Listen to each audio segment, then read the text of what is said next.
Hey guys, welcome to another 7th generation Toyota Celica video. Today we're going to be talking about after my ownership.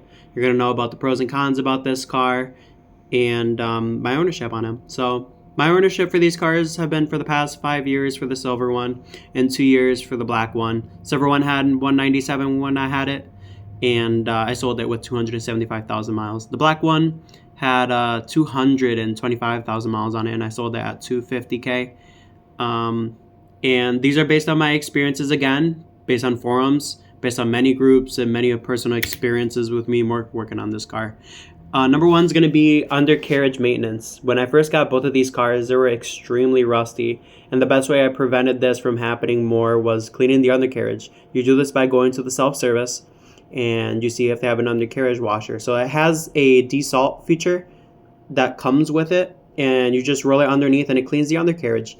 If you keep used to doing this with all your cars, it will prevent the rust from spreading any further, and it'll keep the underneath looking a lot more cleaner, especially in New England. After you do that, you want to put a rust protector underneath. It protects the surface from getting more rusty and corroded. So you can most definitely do that. If you can't find rust protector, you can most definitely use white lithium grease. That's what I use on the Civic Si for the undercarriage, so it can stay a lot longer. Number two is aftermarket parts. On these cars, the aftermarket parts market is extremely fluctuated with discontinued parts, and not only that, but extremely cheap parts that people mark the heck out of them. You can find shifter bushings for around like $30, short shifter for around $30. You can get drill and slotted rotors for around $50 a rotor, or the whole kit's like $70 or something like that. But if you're looking for quality parts, your NVIDIAs are going to be $500 exhaust. Headers are going to be super cheap. So definitely stay away from anything that's called DNA motorings, because quality is not there when it comes to that, and I regret doing that.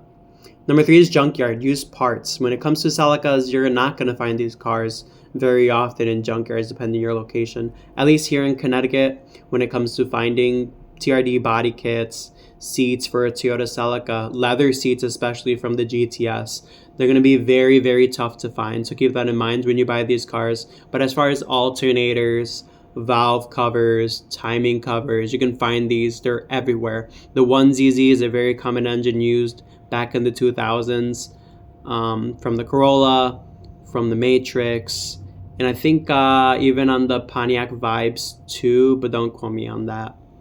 Number four is a daily driver. This car makes a really good daily driver. If you're learning how to drive stick, definitely pick up this car, because you will most definitely learn it very quickly. I learned how to drive stick on this car within, I would say, like a month or two of daily driving it, and don't be afraid, because that's the best way you can put yourself, is just getting right up and doing the job.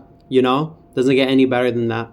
Number five is how unpopular this is compared to the SI. So the Honda Civic Si is a very popular car versus the Celica GT and GTS. So the SI market is extremely fluctuated. You can get a very clean SI for around like $10,000, $9,000. But the counterpart of the Celica GTS, which has better VTEC, Toyota calls it VVT-Li,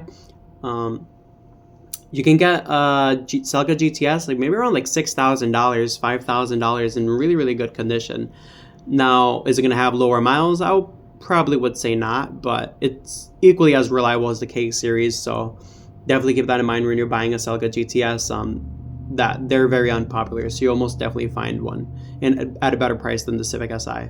Number six is fitment. On this car, your golden numbers are going to be 18/8 or 17/8 too. I wouldn't run a 16. 16 is going to be too small. I wouldn't run a 19. 19 is going to be too big, especially if you're lowering it on coilovers. So keep that in mind when you're doing that.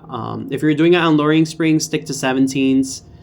And do 17/7 if you're doing lowering springs. If you're doing coilovers, 18s/8 are perfectly fine, but if you want to run it extremely wide, then 18/9s for the rear and 18/8s in the front. Because the issue you're going to come across if you run them without coilovers, or if you run them too wide, is that it will start rubbing against the rear arm, and you will damage the rear arm, the rear control arm, and you will damage the wheel too. And then not only that, but the wheel won't fit right too. So I had to get a 2mm spacer off Amazon, and the wheel fit perfectly fine. I would highly run hub-centric rings if you're going to be lowering this car. It just saves you from the extra stress of the wheel coming loose of it wobbling against the lug studs. But and lastly, would I buy another Celica again? Yeah, I would have to say most definitely. The Civic Si is a cool car, and it's nice, and it's equally as being easy to work on. I'm having difficulty with words, but it's easy to work on. But that Celica market is less fluctuated than the Civic Si market because that popularity just isn't there for the Celica. So that's why I would get a Celica again. And the memories that I had with mine, I enjoyed mine. I miss mine still. But definitely consider the Celica if you want to get something that will kill the Civic Si. At least this 8th generation Civic Si. So that's it for the video for today. If you guys like this video, drop a comment below. Let me know what you did to your first Celica or your first car, or some memories that you had with your first car. I would love to hear them below. I love you guys, and God loves you too.